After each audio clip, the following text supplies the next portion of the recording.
The winter of 1877 had already claimed 17 souls in Silver Creek by the time Ethan Cole rode out to check his northern fence line. He knew this because Doc Weatherby had told him 3 days prior, standing in the general store with snow still melting off his coat, his weathered face carrying the weight of every death he couldn't prevent. 17 people, the doctor had said, mostly the old and the sick. A few children who'd caught the fever that swept through town like God's own judgment. Ethan didn't think much about death anymore. It came when it came. A man just kept moving until it was his turn. The snow had been falling for 3 days straight, the kind of relentless Montana blizzard that turned the world into a white void where directions ceased to exist and survival became a matter of instinct rather than knowledge. His horse, Copper, a 12-year-old mare with more sense than most men Ethan had known, moved through the drifts with patient determination. The animal understood what her rider sometimes forgot, that progress, even slow progress, was better than surrender. Ethan pulled his coat tighter against the wind. The cold out here wasn't something you felt. It was something you survived. Something that reminded you with every breath that nature didn't care about your plans or your pain or the fact that you'd buried everyone you'd ever loved in ground so frozen your hands bled for a week afterward. 4 years. 4 years since he dug those graves. 4 years since Sarah's fever had turned her skin the color of old paper. Since the twins, Daniel and Samuel, had held hands while death took them because they didn't want to die alone. 4 years of waking up in an empty house that still smelled like the family that used to fill it. 4 years of existing without living. Copper stumbled. The movement was slight, barely noticeable, but Ethan had learned to pay attention to the small thing. The mare's head jerked down, her front leg catching on something buried beneath the white. He dismounted, boots sinking knee-deep into powder that sparkled in the weak afternoon light, and brushed away enough snow to see what had tripped his horse. A hand. Gray and stiff, fingers curled like they were still reaching for something just beyond their grasp. Ethan had seen death before, had caused it during the war, had witnessed it in the years since. But there was something about those frozen fingers, the way they pointed forward with such desperate intent that made his chest tighten in a way he hadn't felt since Sarah's last breath. He kept digging. The woman was maybe 30 years old, though the cold had transformed her face into a mask that could have belonged to anyone. She wore a thin dress, completely inadequate for this weather. No coat, no gloves, no hat. She died trying to reach a cabin that sat perhaps 50 yards ahead, half hidden by the curtain of falling snow. Her arms stretched toward it, frozen in mid-reach, as if death itself hadn't been enough to stop her from trying to get there. Ethan stood there for a long moment, looking at her. Then he looked at the cabin. Smoke rose from the chimney, thin and weak, but rising nonetheless. Someone was alive in there. Someone this woman had been trying to save. He tied Copper to a skeletal tree and pulled his rifle from its scabbard. Could be anyone. Outlaws using an abandoned structure, squatters who might not appreciate company, trappers who'd shoot first and ask questions never. His hand found the familiar weight of the weapon as he pushed through the snow toward that weathered door. The crying hit him first. A child's voice, high and frightened, cutting through the wind like a knife through butter. Ethan kicked the door open, rifle raised, ready for anything except what he found. The smell nearly drove him back outside. Human waste, rotting food, sickness, and beneath it all, the sweet, sick scent of bodies pushed past their limits. But worse than the smell were the faces. 7 of them. Children. All of them. Ranging from what looked like a boy nearly grown to a tiny girl who couldn't have been more than 6 years old. They huddled together near a dying fire, wrapped in every scrap of cloth they could find, and they stared at him with eyes that had already seen too much. Eyes that had learned the hard way that adults couldn't be trusted, that help often came with conditions, and that sometimes no help came at all. One girl separated herself from the group. She couldn't have been more than 11 years old, with dark hair matted against a face made gaunt by hunger. Her left leg twisted at an angle that made Ethan's stomach turn, the kind of deformity that marked a child from birth and followed them through a life of whispered comments and casual cruelty. She dragged herself across the frozen floor, using her arms, positioning her small body between Ethan and the other 6 children, like she could somehow protect them. Like she'd done this before. "Stay back," she said. Her voice cracked from disuse, but there was steel in it, a core of determination that reminded Ethan of soldiers he'd known during the war.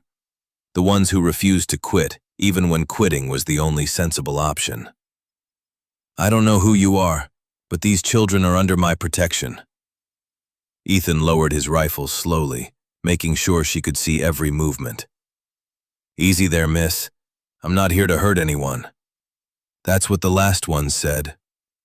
The girl's gray eyes never left his face, searching for the lie she'd learned to expect from grown folks. "Right before they took what little food we had left and rode off." Jesus Christ. Someone had robbed them, robbed a bunch of starving children in the middle of a blizzard and left them to die. "My name's Ethan Cole," he said, keeping his voice calm the way he'd learned to talk to spooked horses. "I have a ranch about 15 miles south of here.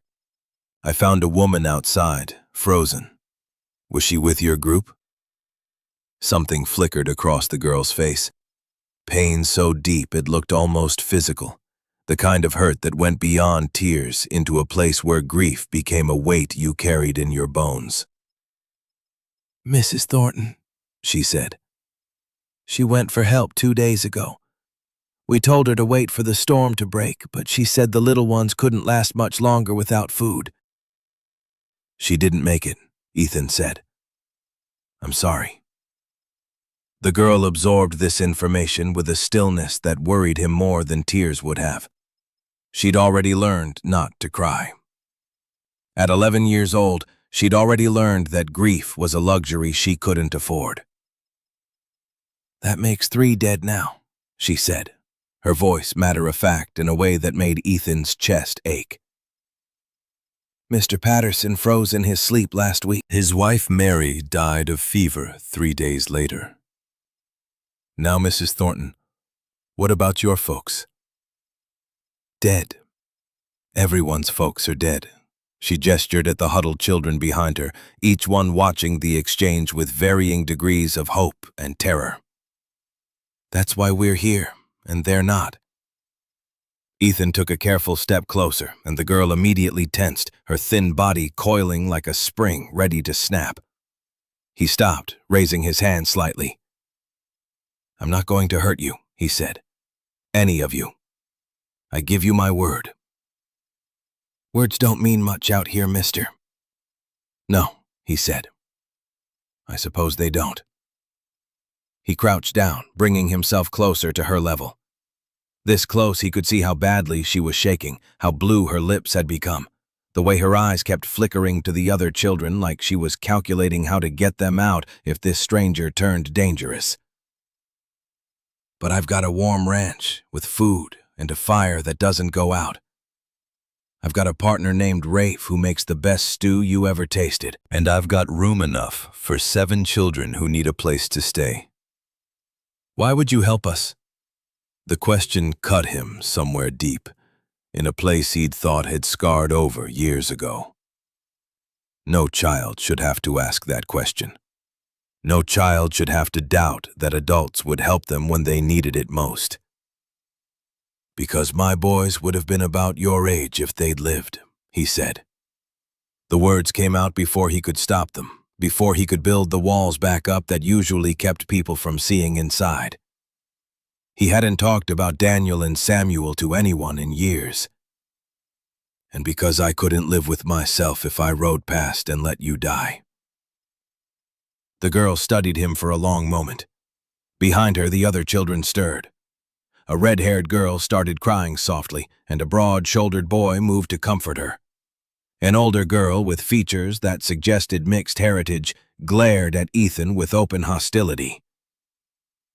"My name's Grace," the girl with the twisted leg finally said. "Grace Morgan." "And if you're lying about any of this, I swear to God, I'll find a way to make you regret it." Despite everything, despite the cold and the death and the weight of what he was taking on, Ethan felt something like respect stir in his chest. "Fair enough, Miss Morgan. Now can we get you and these young ones somewhere warm before we all freeze to death?" Grace turned to look at the group behind her. Ethan watched her take stock of each child, assessing their condition with eyes too old for her face. The kind of eyes that had been forced to make life and death decisions when they should have been worrying about dolls and games. "Danny," she said to the broad-shouldered boy, "can you walk?" The boy, maybe 14 with the build of someone who'd done hard labor, nodded. "I can carry one of the little ones too if needed." "Good. You take Alice. She hasn't walked in 2 days." Grace pointed to the smallest girl, the one who'd pressed herself into the corner and watched everything with huge, terrified eyes. She hadn't made a sound since Ethan had entered, hadn't reacted to anything at all. The red-haired girl wiped her tears. "I can walk, Grace. I'm not a baby." "I know you're not, Bridget." Grace's voice softened slightly. "But I need you to help the boys. Can you do that?" 3 boys ranging in age from about 7 to 10 huddled together. One of them, a dark-skinned child who couldn't have been more than 7, kept his eyes fixed on Ethan with an expression of deep distrust. Ethan recognized that look. He'd seen it on former slaves who'd learned the hard way that freedom didn't always mean safety. "What about Lily?" Danny asked, gesturing to the older girl who sat apart from the others, the one with mixed heritage who glared at Ethan with barely contained fury. "I don't need help from anyone," Lily said. Her voice was sharp as broken glass. "Because not from some stranger who probably just wants something from us." "Lily," Grace's tone carried a warning. "He's our best chance, maybe our only chance." "That's what they said about the wagon train. Look how that turned out. The wagon train left us. This man came looking." Grace turned back to Ethan, her gray eyes searching his face for something. Whatever she found there seemed to satisfy her. "We'll come with you, Mr. Cole. But I need to know one thing first." "Ask it." "That woman outside, Mrs. Thornton. She died trying to save us. Will you bury her proper, with words and everything?" The request hit Ethan harder than he'd expected. This child, starving and frozen and responsible for 6 other lives, wanted to make sure a dead woman got a proper burial before she'd agreed to save herself. "I'll bury her proper," he promised. "Soon as the ground thaws enough to dig. Until then, I'll make sure the animals don't get to her." Grace nodded once, satisfied. Then she tried to stand. Her twisted leg buckled immediately, and she would have fallen if Ethan hadn't caught her. She weighed almost nothing, skin and bones wrapped in determination that burned brighter than the dying fire. "I can walk," she insisted, even as her body betrayed her. "I just need a moment." "I'm sure you can," Ethan said, "but there's no shame in accepting help when you need it." He looked at the other children who were watching the exchange with varying degrees of fear and hope.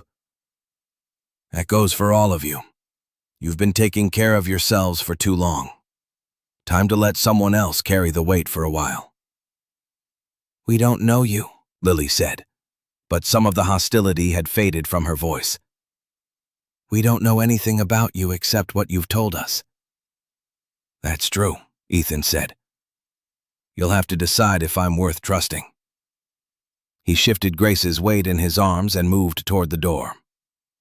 "But I figure you can make that decision somewhere warm, with food in your bellies." "The alternative is staying here and freezing to death." He said it bluntly, without trying to soften the reality. These children had been through too much for gentle lies. They deserved honesty, even when it was harsh. "He's right," Danny said, stepping forward with the tiny girl Alice cradled against his chest. She hadn't moved or made a sound the entire time. "We can't stay here. The fire's almost out and there's no more wood. Another night and we're all dead." One by one, the children began to move toward the door. The red-haired girl, Bridget, held hands with a boy who muttered prayers in what sounded like Polish. A thin boy with skeptical eyes walked alone, his face set in lines of bitter wariness. The youngest boy, the one with dark skin and ancient eyes, stayed close to the walls, watching Ethan like a rabbit watches a hawk. Lily was the last to move. She stopped in front of Ethan before stepping outside, her mixed heritage features set in an expression of fierce determination. "If you hurt any of them," she said quietly, "I'll kill you. I don't care how big you are or how many guns you have. I'll find a way." Ethan met her gaze steadily. "If I hurt any of them, I'll deserve it." The blizzard had weakened slightly by the time they emerged, but the cold was still brutal, the kind that turned exposed skin white in minutes and stole the breath from your lungs. Ethan whistled for Copper, who came trudging through the drifts with the patience of a horse who'd seen everything and feared nothing. 7 of you, 1 horse, Ethan calculated quickly. The littlest ones will ride. Everyone else walks. We move slow. We move together. And we stop for no one. Understood? The children nodded, their faces pale but determined. "Grace, you're on Copper with Alice and Bridget. Danny, you keep the boys close. Lily, you're with me at the front." "I can walk," Grace protested. "My leg isn't that bad." "Your leg is exactly that bad, and we both know it." Ethan lifted her onto the horse before she could argue further, then handed up Alice, who still hadn't spoken or reacted to anything. Bridget climbed up behind them, wrapping her arms around Grace's waist for warmth and stability. 15 miles, the skeptical boy said flatly. "In this weather, half of us will be dead before we get there." "No one's dying today," Ethan said, taking point to break trail through the snow. "Not on my watch." They moved in silence for the first hour. Ethan kept a brutal pace, knowing that stopping meant death. The children stumbled and fell, picked themselves up, kept moving. No complaints, no crying. They'd already learned that tears froze on your face out here. It was the youngest boy who spoke first, his small voice nearly lost in the wind. "Mister," he said, "that lady back there, Mrs. Thornton, she wasn't our mama or nothing. She was just a stranger who got stuck with us when everyone else died." "Is that so?" "She gave us her food for 3 days. Said she wasn't hungry, but we knew she was lying." The boy's dark eyes met Ethan's, searching for something. "She died for us, and she didn't even know us." Ethan thought about Sarah, who'd spent her last weeks of life making sure everything was in order for him after she was gone. Thought about his boys, who'd held hands while the fever took them because they didn't want to die alone. "Sometimes strangers are the only family we get," he said finally. "Doesn't make them less important. Just makes them different." The boy seemed to consider this. "You're a stranger too." "I am. But you stopped." "I did." "Why?" It was the same question Grace had asked, and Ethan still didn't have a good answer. Because he'd lost too much already and couldn't stand to lose more, even if the loss belonged to someone else. Because those 7 faces had reminded him of every child he'd failed to save, including his own. Because something in Grace's fierce gray eyes had grabbed hold of something in his chest and wouldn't let go. "Because I was tired of riding past," he said. "Tired of pretending other people's pain wasn't my problem. Tired of being the kind of man who looks away. The boy walked in silence for a while after that.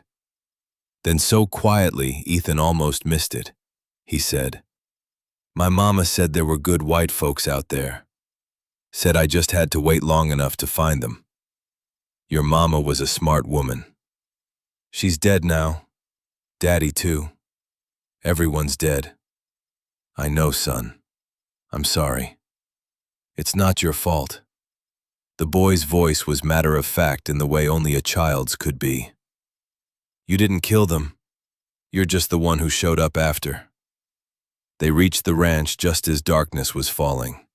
Ethan's legs had gone numb hours ago, and he was pretty sure at least 2 of the children had frostbite on their fingers. But they were alive, all 7 of them, still breathing, still moving, still fighting. Rafael Mendoza met them at the door, his weathered face cycling through surprise, concern, and determination in rapid succession. "Madre de Dios," he breathed, taking in the parade of frozen children. "Ethan, what in God's name?" "Found them in an abandoned cabin about 15 miles north. Their whole wagon train died or ran off. They've been alone for weeks." Rafe didn't ask any more questions. He simply stepped back and held the door wide. "Come in, little ones. Come in. The fire is warm and the stew is hot." His accent thickened with emotion as he ushered them inside. "You are safe now. You are all safe." Grace was the last to enter. She'd insisted on walking the final 100 yards, using a stick as a makeshift crutch, refusing to be carried across the threshold like an invalid.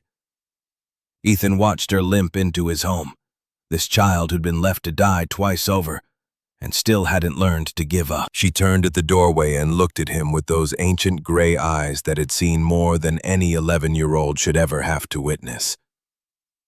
"Thank you," she said simply, "for stopping. Thank me when you've had something to eat and a good night's sleep. We've still got a long way to go." "I know." Grace's gaze swept across the ranch house, taking in the sturdy walls and the roaring fire and the pot of stew bubbling on the stove. "But this is more than we've had in a long time. This is a start." Yes, Ethan thought as he followed her inside and closed the door against the howling wind. This was a start. The question was whether any of them had enough left to see it through to the end. The children gathered around the fire like moths to a flame, their frozen bodies slowly thawing as Rafe ladled out bowl after bowl of rabbit stew. Most of them ate like they hadn't seen food in weeks, which Ethan realized was probably closer to the truth than he wanted to admit. Potatoes and carrots and chunks of meat disappeared so fast he wondered if they even tasted it, or if hunger had reduced eating to nothing more than desperate reflex. All except the smallest girl. Alice sat motionless, staring at the bowl in her hands like she'd forgotten what to do with it. 6 years old, maybe younger, with blonde hair that might have been pretty once, and blue eyes that looked at everything and saw nothing. She hadn't spoken since Ethan found them, hadn't reacted to anything at all, just sat there, present in body but absent in every way that mattered. Grace noticed his attention. She stopped talking after her mama died, she whispered, her voice low enough that the other children wouldn't hear. Watched it happen. Watched the fever take her whole family, one by one, and she was the only one left. How long ago? 6 weeks, maybe 7? We've all lost track of time. Grace took a careful spoonful of stew, savoring it like it was the finest meal she'd ever tasted. The doctor on the wagon train said it was shock. Said she might start talking again when she felt safe, but I don't think she's felt safe since. Ethan looked at the tiny girl with her empty eyes and untouched bowl. 6 years old and already hollowed out by loss. He knew that feeling, had lived with it for 4 years after Sarah and the boys died. The way the world kept turning, even when your world had stopped. The way people expected you to keep breathing, even when breathing felt like betrayal. Give her time, he said. Safety takes a while to believe in. That's what I keep telling her. Grace glanced at him sideways, those two old eyes seeing more than he wanted them to see. You lost children, didn't you? I can see it in how you look at us. The question should have felt intrusive. Instead, it felt like recognition. One broken soul seeing another across the divide that separated the living from the merely surviving. Twin boys, he said. Daniel and Thomas. They were 6 when the fever took them. Same age as Alice. Same age as Alice. Grace was quiet for a moment, her thin fingers wrapped around the bowl like she was trying to absorb its warmth through skin and bone. My parents died when I was 8. Fever got them too. The wagon train was supposed to take me to my aunt in Oregon, but then people started getting sick and everything fell apart. Your leg, Ethan said. Were you born with it? Yes. She said it without shame or self-pity. Just fact, the way another child might say they had brown hair or blue eyes. The wagon master said I was slowing everyone down. Said they couldn't afford to wait for a crippled girl who couldn't walk right. The wagon master was a damn fool. A ghost of a smile touched Grace's lips, there and gone so fast he almost missed it. That's what Mrs. Thornton said. She stayed behind with us when everyone else left.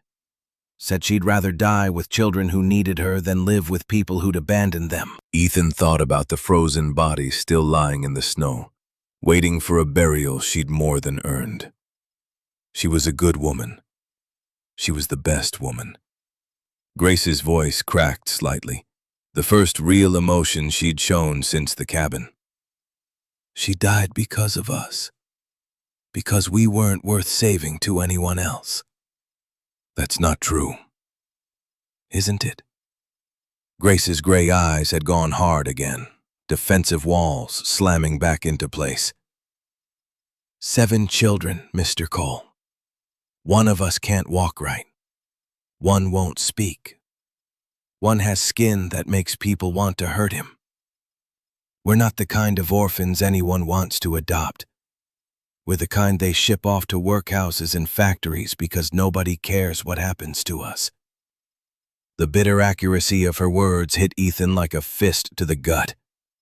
He'd seen those workhouses during the war, seen the children who emerged from them broken in body and spirit, seen the factories that chewed up young lives and spit out whatever remained when profit had been extracted from innocence. You're not going to any workhouse, he said.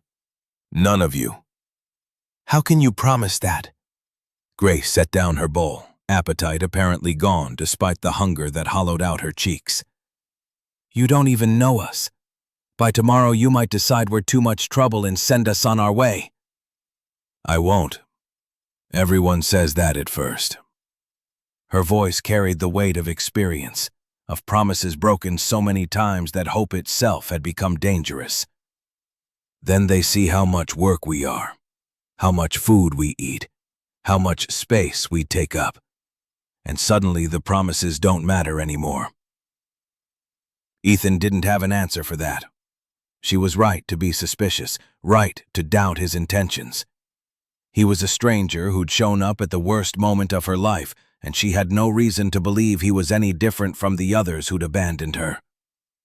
So instead of arguing, he simply said, "Get some sleep, Miss Morgan.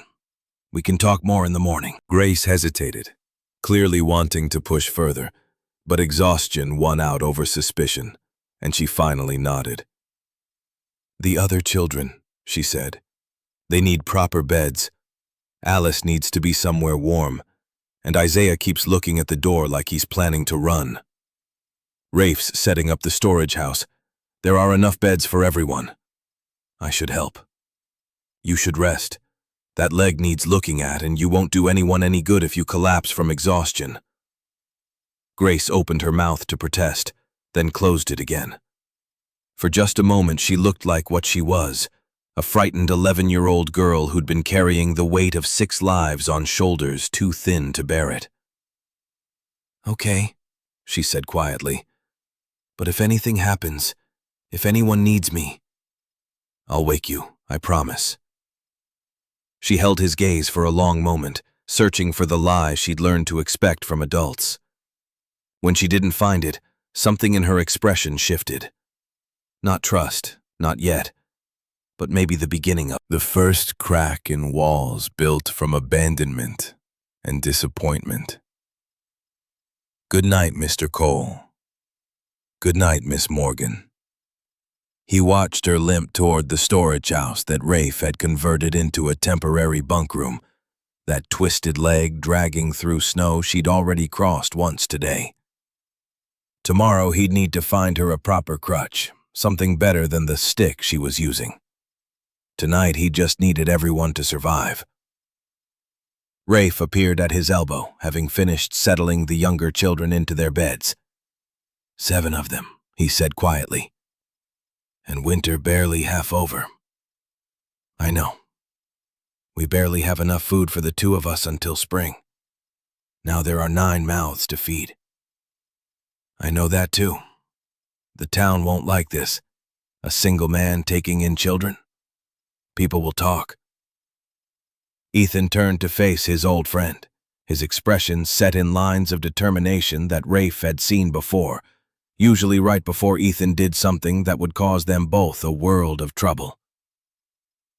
"Let them talk. Those children needed help. I helped them. Everything else we'll figure out as we go." Rafe was quiet for a long moment. Then he sighed, the sound carrying years of resignation to Ethan Cole's particular brand of stubborn righteousness. "I'll need to go to town for supplies. More blankets, more food, medicine if Doc Weatherby has any to spare." "Thank you, Rafe." "Don't thank me yet." Rafe glanced toward the storage house where 7 children were settling into beds for the first time in weeks. "Those little ones, they're not just hungry and cold. They're broken, Ethan. Some in ways that food and warmth won't fix." "I know. And that girl, Grace, she's been holding them together through sheer will. When she finally lets go, when she finally lets herself feel everything she's been pushing down." "I know." Ethan's voice was heavy with understanding. "I've been there, remember? After Sarah and the boys. You're the one who pulled me back. That was different." You were a grown man with years of living behind you. These are children who've already seen more death than most adults. "Maybe not," Ethan said. "But we can give them a place to heal. We can show them that not everyone will abandon them." He looked up at the night sky, where stars had finally emerged now that the storm had passed.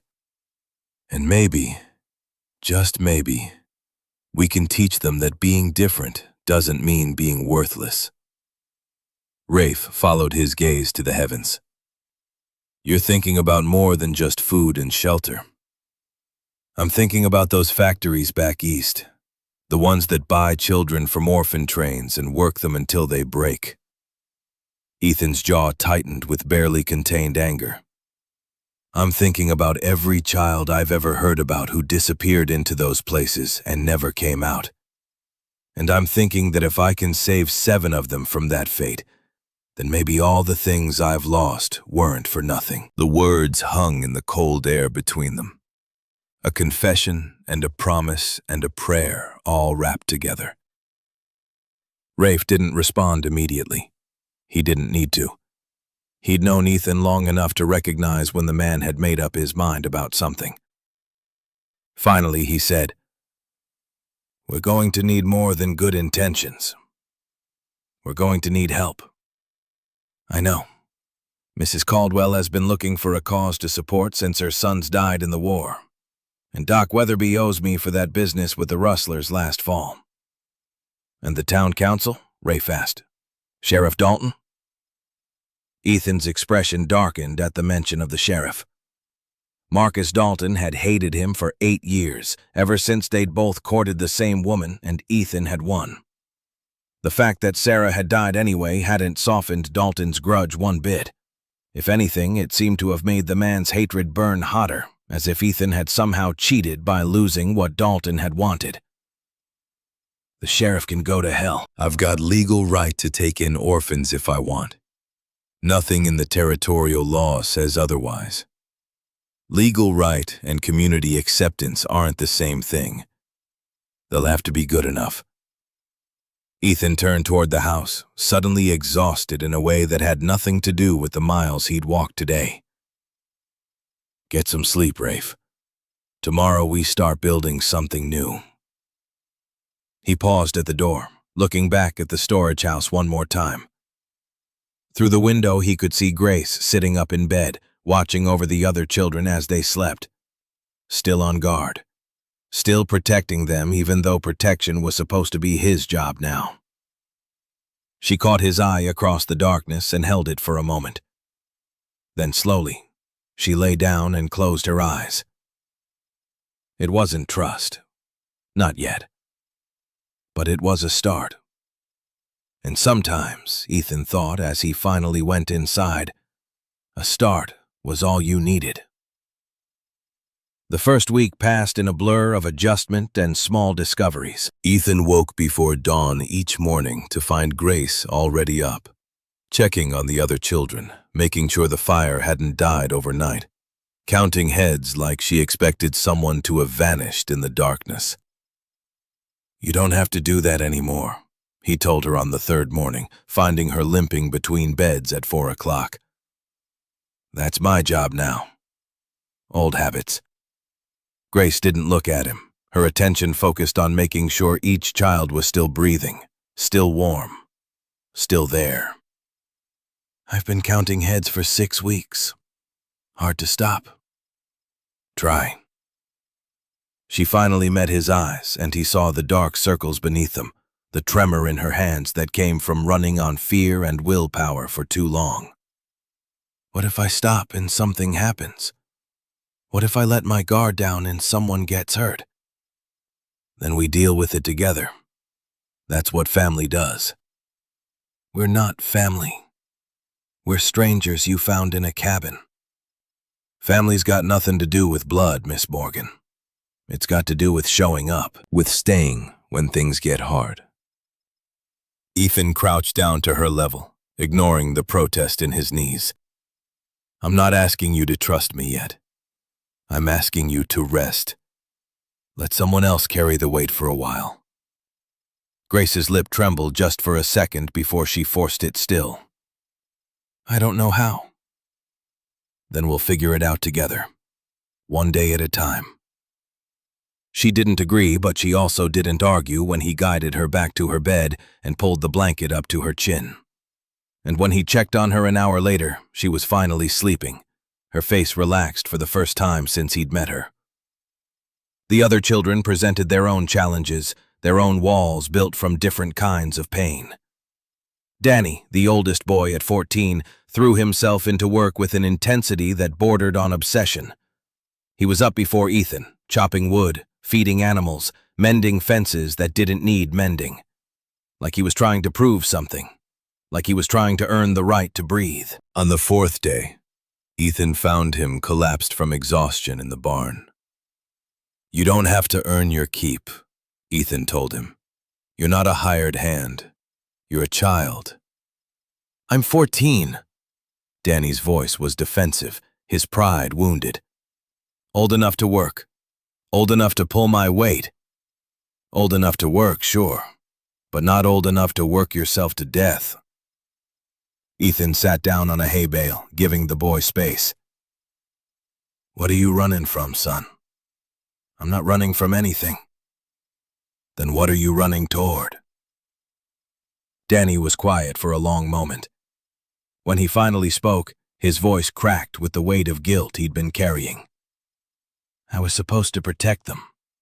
My pa, before he died, he made me promise. Said I was the man of the family now. Said I had to keep everyone safe. And you feel like you failed.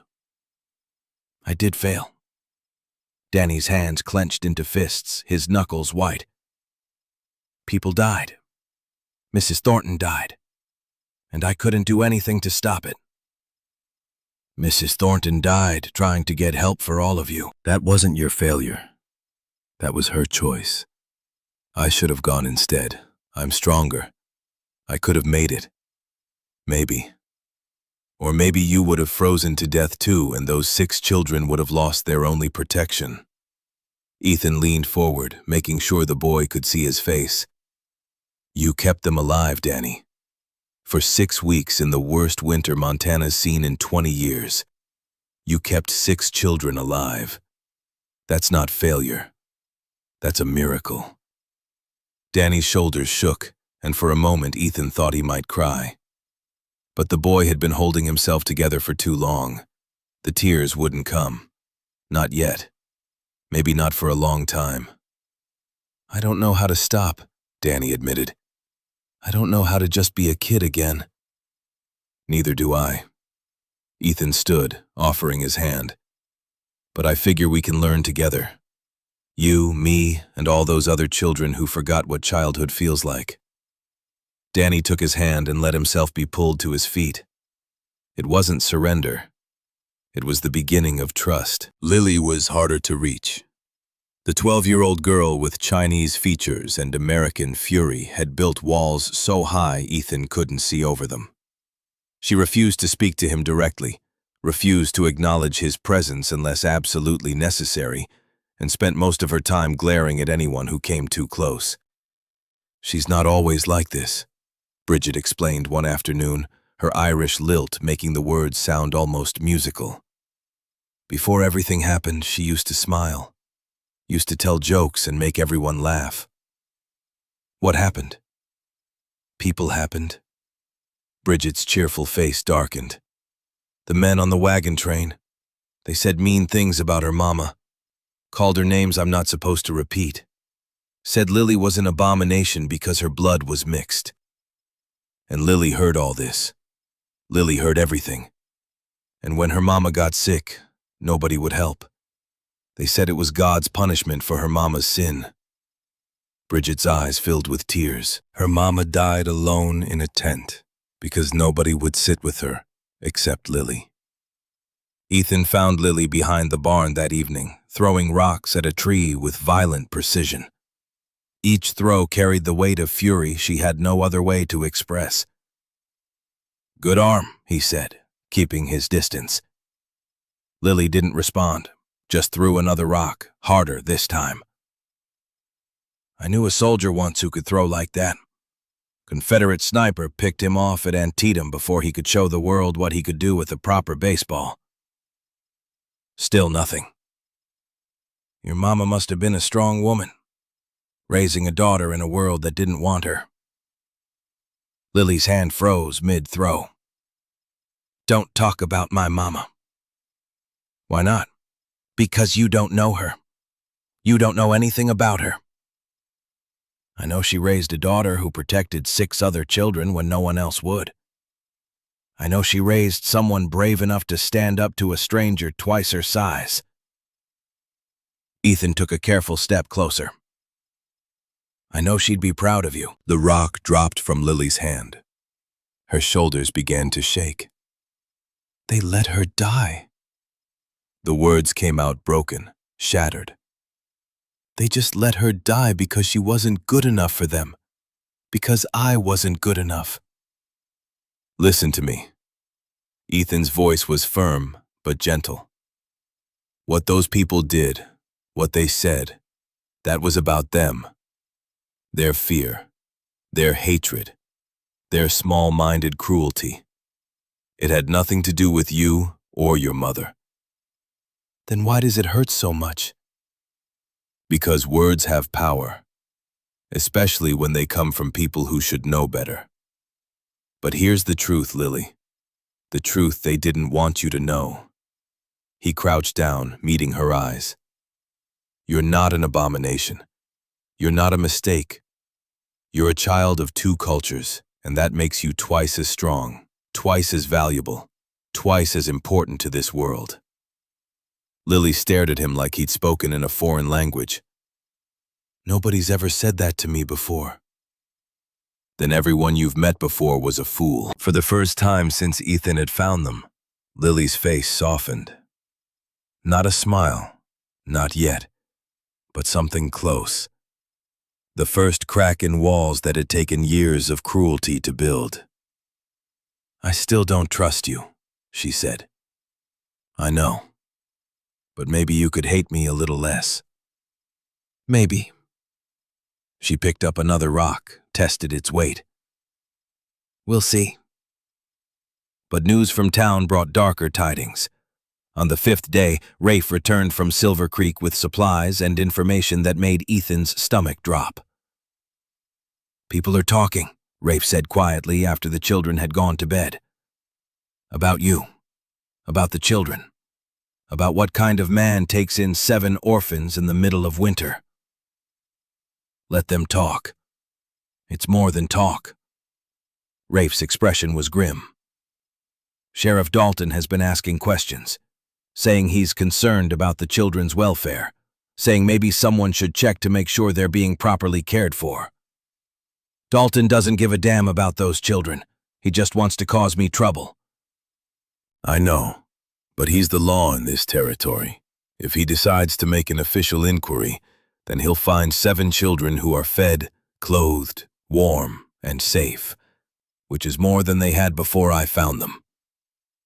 Rafe hesitated. "There's something else." "What?" "A man came to town asking about abandoned children. Well-dressed, Eastern accent.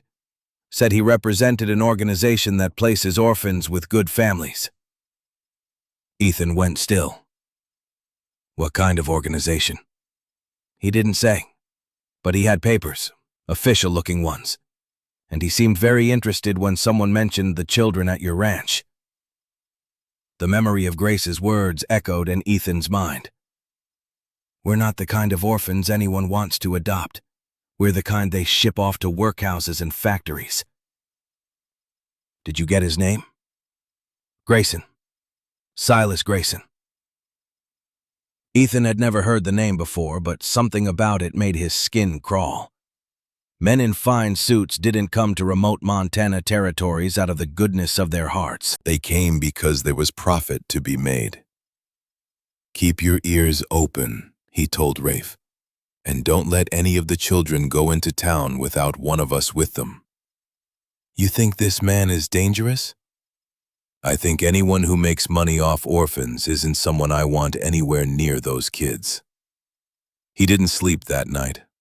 Instead, he sat in the kitchen with his rifle across his lap, watching the snow fall outside the window and thinking about all the ways the world could take away everything he was trying to build.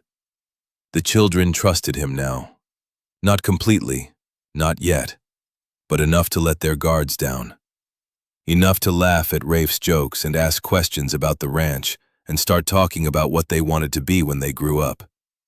And now some stranger in a fancy suit was asking questions about them. Not while I'm breathing, Ethan thought. Not while there's a single breath left in my body. He checked on the children at midnight, moving quietly between beds. Danny slept with his fists clenched, still fighting even in his dreams. Lily had kicked off her covers and lay sprawled like she was ready to spring up at the first sign of danger. Noah was curled into a ball, making himself as small as possible. Anton snored softly, a sound that made Bridget giggle every morning. Isaiah had positioned himself closest to the door, his eyes flickering open briefly when Ethan entered, before closing again when he recognized who it was. And Alice lay awake, staring at the ceiling with those empty blue eyes. Ethan sat down beside her bed, not speaking, just present. After a long moment, Alice turned to look at him. For the first time since the cabin, something flickered in her gaze. Not quite awareness, not quite hope, but something. Then she did something she hadn't done since her family died. She reached out and took his hand. Her small fingers wrapped around his calloused palm, holding on like he was the only solid thing in a world that kept shifting beneath her feet. Ethan felt his throat tighten. felt tears burning behind his eyes that he hadn't let fall since Sarah died. "You're safe," he whispered. "Whatever happens, you're safe." Alice didn't speak, couldn't speak yet, but she squeezed his hand, and in that grip, Ethan felt the first fragile threads of trust beginning to form.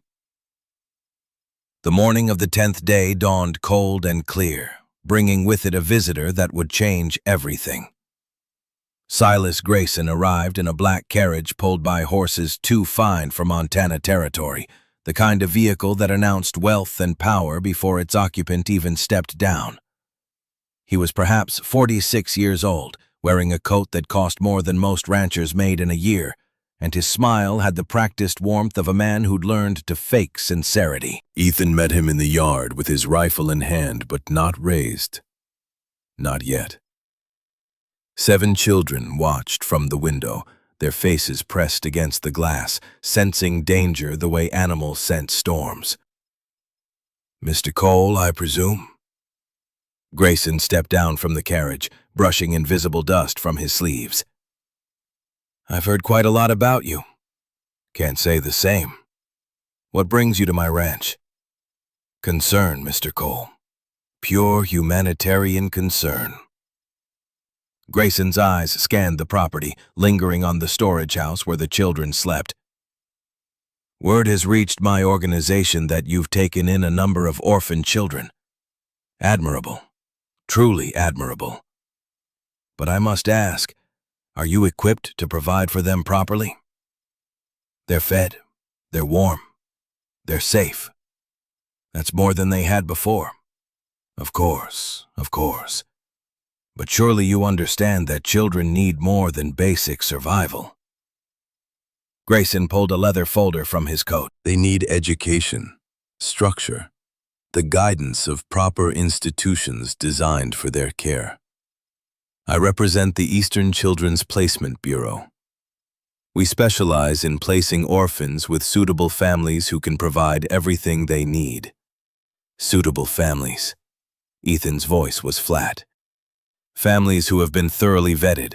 Families with resources and stability. Grayson opened the folder, revealing documents covered in stamps and signatures. "We've placed over 3,000 children in the past 5 years alone, given them opportunities they never would have had otherwise." "What kind of opportunities?" "Employment, training, the chance to become productive members of society." Grayson's smile never wavered. "Many of our children go on to work in manufacturing, textiles, various industries that are always in need of eager young hands." There it was, the truth beneath the polished words.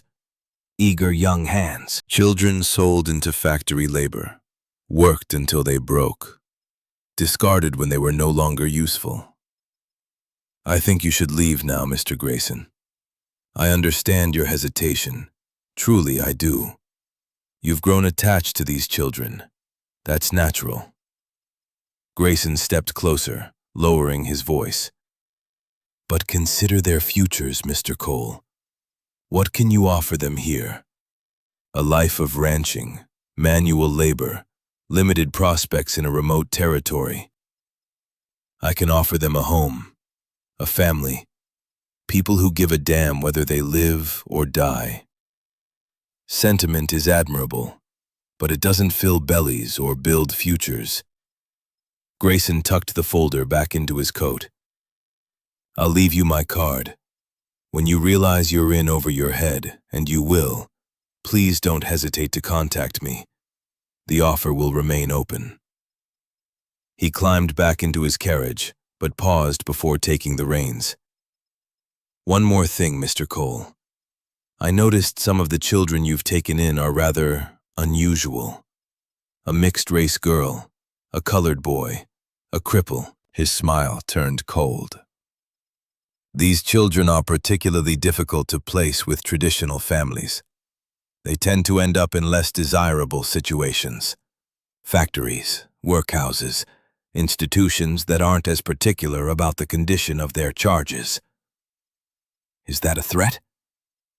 "Merely an observation. Good day, Mr. Cole." Ethan watched the carriage disappear down the road, his hand shaking with barely contained rage. When he turned back toward the house, Grace was standing on the porch, her face pale. "He's going to try to take us," she said. It wasn't a question. "He's going to try. How can you stop him?"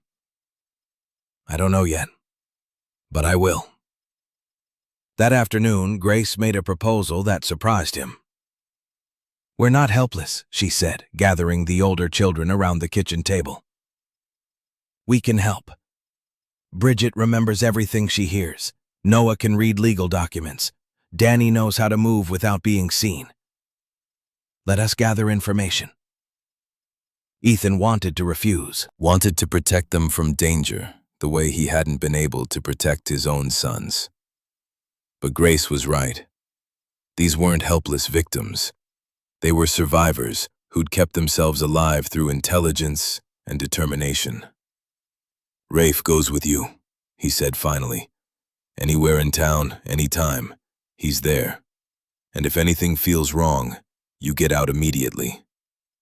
Agreed. The next day, Rafe took Grace, Danny, and Noah into Silver Creek on the pretense of buying supplies. They returned with information that confirmed Ethan's worst fears.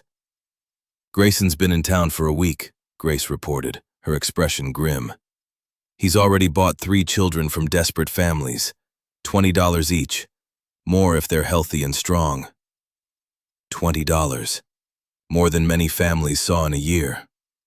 The temptation would be overwhelming for people already struggling to survive. "What about the sheriff?" Ethan asked. "He's definitely working with Grayson." Noah spoke up, his voice bitter. "We saw them drinking together at the saloon. When they noticed us watching, Sheriff Dalton gave us this look like we were livestock he was sizing up for market." "He mentioned you specifically," Danny added.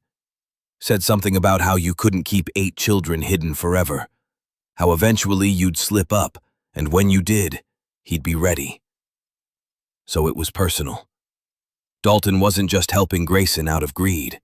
He was using this situation to finally destroy the man he'd hated for 8 years. "There's something else," Grace said, her voice uncertain. "We met someone. A woman who might be able to help." "Who?" "Mrs. Catherine Ashford." Ethan knew that name. Catherine Ashford was the wealthiest widow in the territory, a woman who'd lost her husband and 3 sons to war and disease, but had refused to be broken by grief. She was also one of the few people in Silver Creek who'd never seemed to care about Ethan's past or his ongoing feud with the sheriff. "What did she say?" Grace pulled a folded paper from her coat. "She wants to meet with you. Tonight, if possible." Catherine Ashford received Ethan in a sitting room that spoke of old money and refined taste.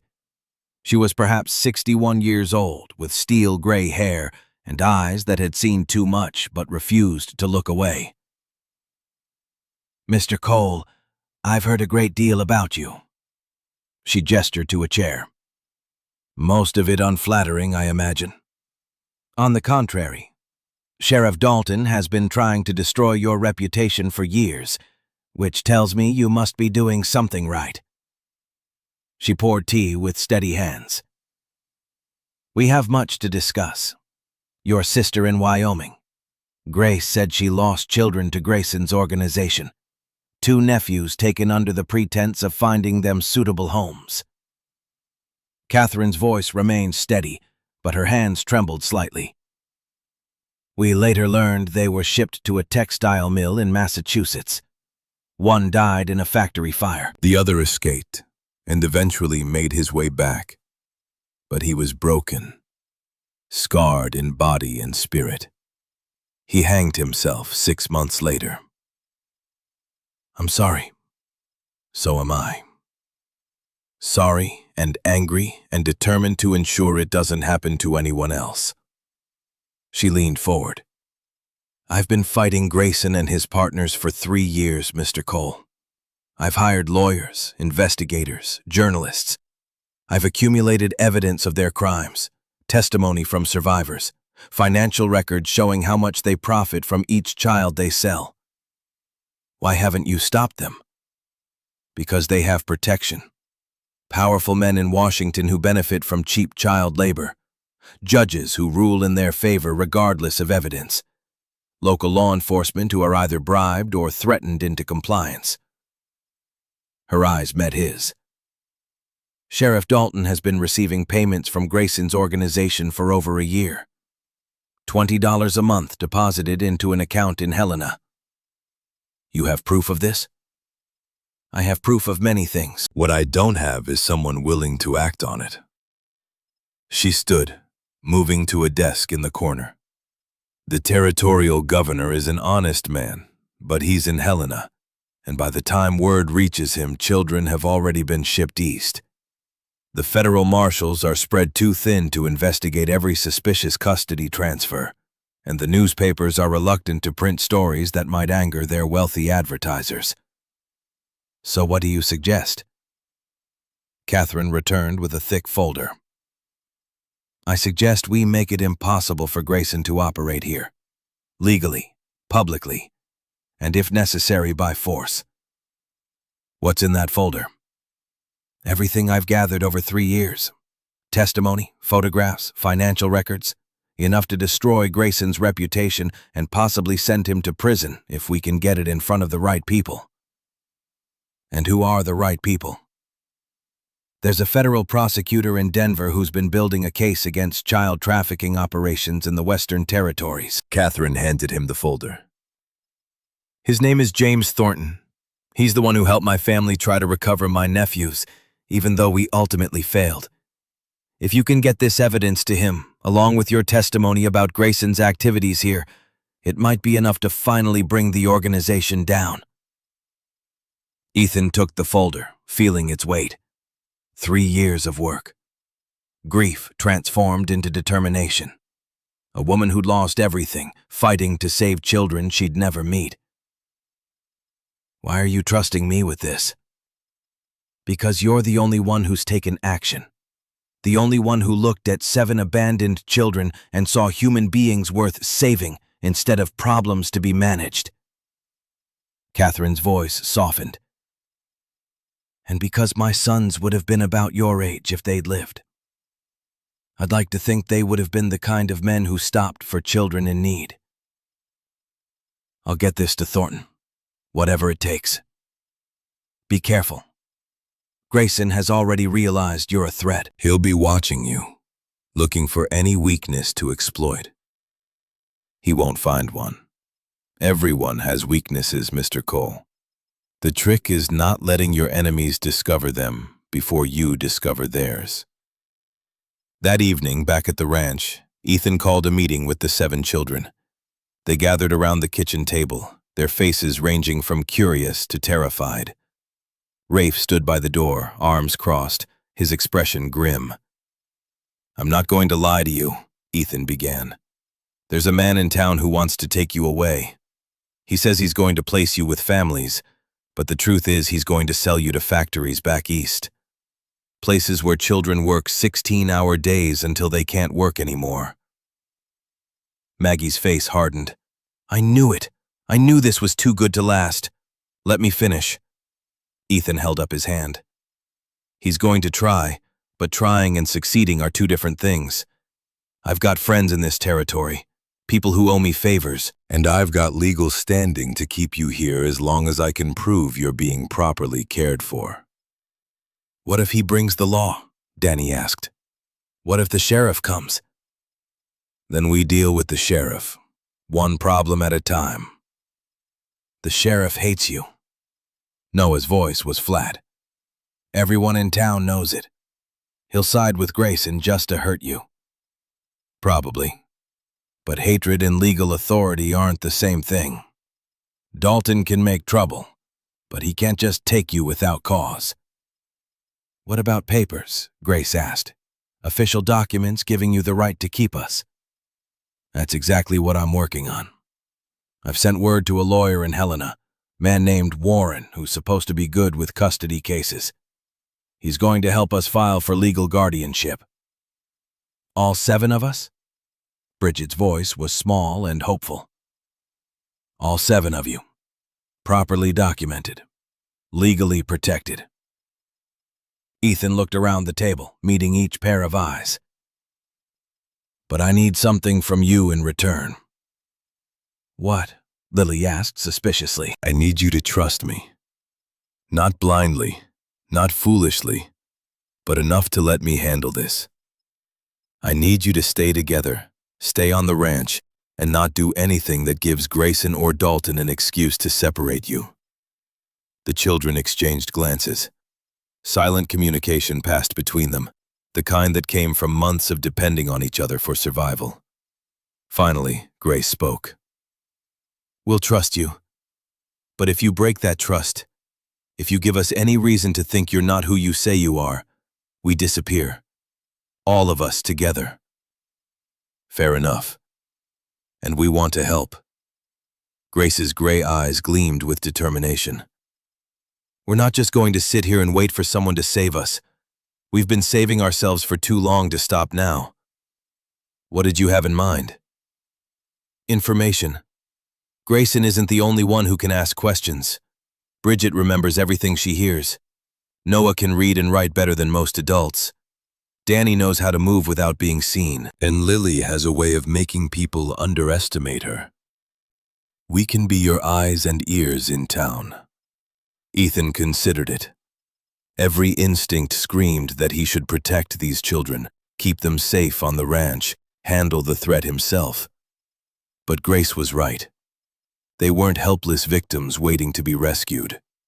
They were survivors who'd kept themselves alive against impossible odds. All right, he said, but carefully. No unnecessary risks, and everything you learn you bring straight to me. The children nodded, a new sense of purpose settling over them. They weren't just waiting to be saved anymore. They were fighting back. But that night, after everyone had gone to bed, Danny and Grace had an argument that revealed the fractures still present beneath their united front. We should run, Danny insisted, his voice low but fierce. Take the kids and disappear into the mountains before Grayson can make his move. Running means they win, Grace countered. It means we spend the rest of our lives hiding. Never safe, never settled. Better than ending up in a factory, is it? Grace's eyes flashed with anger Ethan had never seen from her before. I'm tired of running, Danny. Tired of being afraid. Mr. Cole is offering us something we've never had. A chance to actually stay somewhere, to actually belong. And what if he fails? What if Grayson wins? Then we fight. But we don't give up without trying. The other children, woken by the argument, gathered in the doorway. One by one, they weighed in. I vote we stay and fight, Lily said. If we run, we'll be running forever, Noah added. Mr. Cole stopped for us, Isaiah said quietly. We don't leave him. Anton nodded. My father always said a good man is not one who never falls, but one who keeps standing back up. Allie didn't speak, but she moved to stand beside Grace, her small hand slipping into the older girl's. Danny looked at all of them, these children he'd tried so hard to protect, and finally nodded. All right, we stay. But if things go wrong, we run fast and we run together. Agreed, Grace said. In the main house, Ethan heard none of this. He sat by the fire, Catherine's folder open in his lap, reading testimony from children who'd survived what Grayson was offering. The words made him sick, made him angry, made him more determined than ever to ensure that Grace and the others never experienced anything like it. Tomorrow he would ride to Helena, would hand this evidence to James Thornton, would do whatever it took to protect the family he was building from the ashes of the one he'd lost. Outside, snow began to fall again, covering the ranch in white. And somewhere in Silver Creek, Silas Grayson was planning his next move, confident, that a single rancher and 7 broken children couldn't possibly stand against an organization that had been trafficking children for decades. He was about to learn how wrong he was. The morning of the 15th day dawned cold and clear. The kind of deceptive Montana winter morning where the sun shone bright but offered no warmth, where the sky stretched blue and endless while the thermometer read 20 below. Ethan stood on the porch, watching the children help Rafe with morning chores, their breath forming white clouds in the frozen air, their laughter carrying across the snow like music he'd forgotten existed.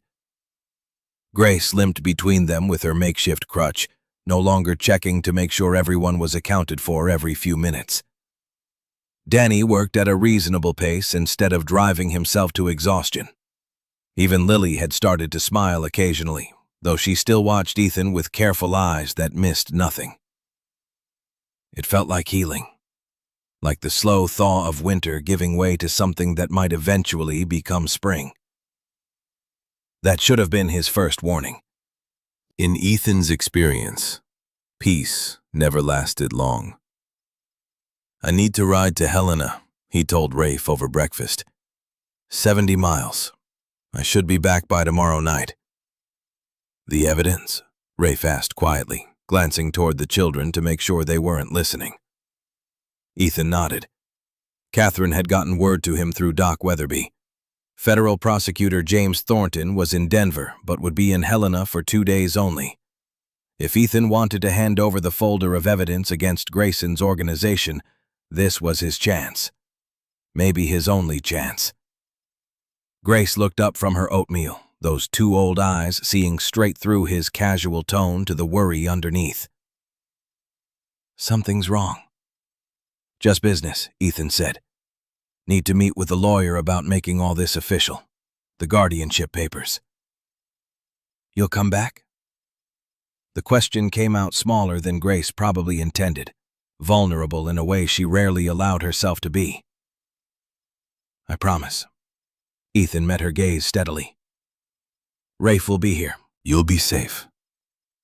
But Grace's expression remained troubled, her fingers tight around her spoon. "I have a bad feeling." Ethan crouched down beside her chair. "I give you my word I'll come back. Do you trust me?" The silence stretched long enough that some of the other children looked up. Finally, Grace said, "I trust you." But her eyes couldn't hide the fear. 2 hours later, Ethan was riding Copper toward Helena, the folder of evidence tucked inside his coat, his mind already on the meeting with Thornton.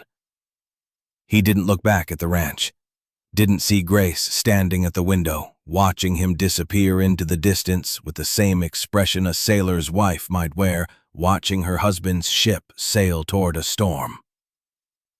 The riders came just after noon. Grace was helping Bridget with her letters when she heard the horses. 6 of them, moving fast, the sound of hoofbeats carrying across the frozen ground like distant thunder. She looked up, her body tensing with an instinct born from too many months of learning that approaching strangers meant danger. "Danny," she called. Her voice was calm but urgent. "Come here." The 14-year-old appeared from the barn, his face already worried. He'd heard the horses too.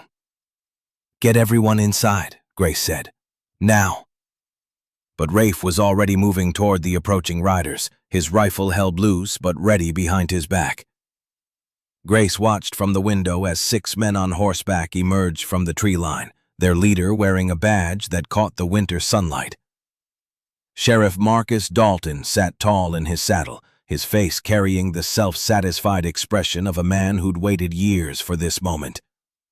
In his hand, he held a document that even from a distance looked official, complete with stamps and signatures. "Rafael Mendoza," Dalton called out. "By authority of the Territorial Court, I'm here to take custody of these children pending investigation into their welfare." Rafe didn't move, didn't lower his rifle. "On what grounds, Sheriff?" "Concerns about living conditions. Reports of inadequate food, shelter, and supervision." Dalton's smile was cold as the wind. The court has determined they'd be better served in the care of a proper institution while the investigation proceeds. What institution? Mr. Grayson's organization has generously offered to house them temporarily, all expenses paid, of course. Grace's blood turned to ice. She'd known this would happen. Had known from the moment Grayson visited that men with power and money and official papers wouldn't just let them go. Wouldn't let Ethan build something good without trying to tear it down. "Danny," she said quietly, "get the others ready to run.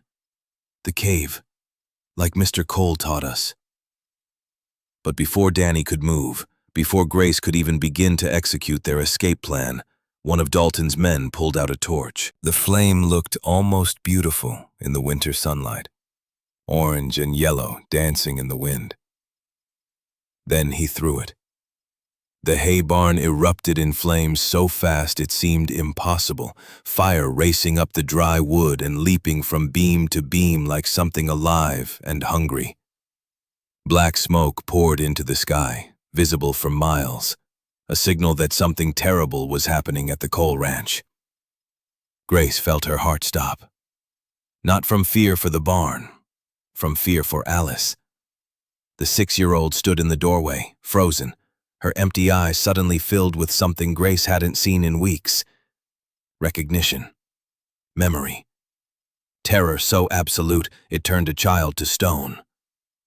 Alice had watched her family burn to death 6 weeks ago in a wagon train fire, had sat in the corner while her mother screamed and her father tried to break down the door and her 2 brothers cried and her baby sister went silent, had smelled the smoke and heard the crackling flames, and felt the heat that turned human beings into nothing but ash and bone. And now the fire was back. The sound that came from Alice's throat wasn't quite human. It was the sound of a soul breaking, of trauma buried so deep it had become part of the foundation finally cracking open and pouring out. She screamed. Not words, just pure, undiluted agony given voice. The scream was so primal, so utterly wrong coming from such a small body that even the 6 armed men took a step back. Their horses danced nervously, ears flat against their heads, sensing something in that scream that bypassed human understanding and went straight to instinct. The wagon burned at night. Mama woke me up screaming. Daddy tried to break the door, but it was stuck. Tommy and James were crying and crying, and baby Sarah just stopped making noise.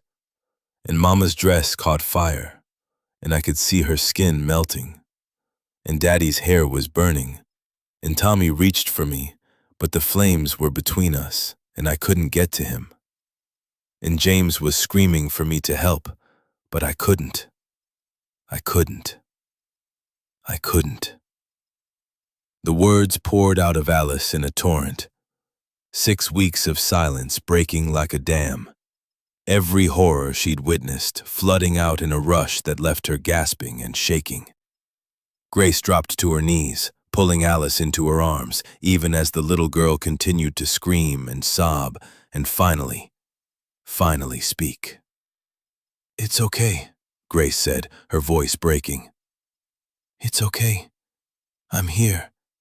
I'm not leaving you." But Alice kept crying, kept talking, kept purging the memories that had locked her voice away. "And her family's gone, and everyone's gone, and the fire took them all, and now it's here again, and it's going to take you too." "Shut that child up," Dalton snapped. "This is official business." "She's terrified, you heartless bastard." Grace's fury burned hotter than the flames behind them. She watched her family burn to death.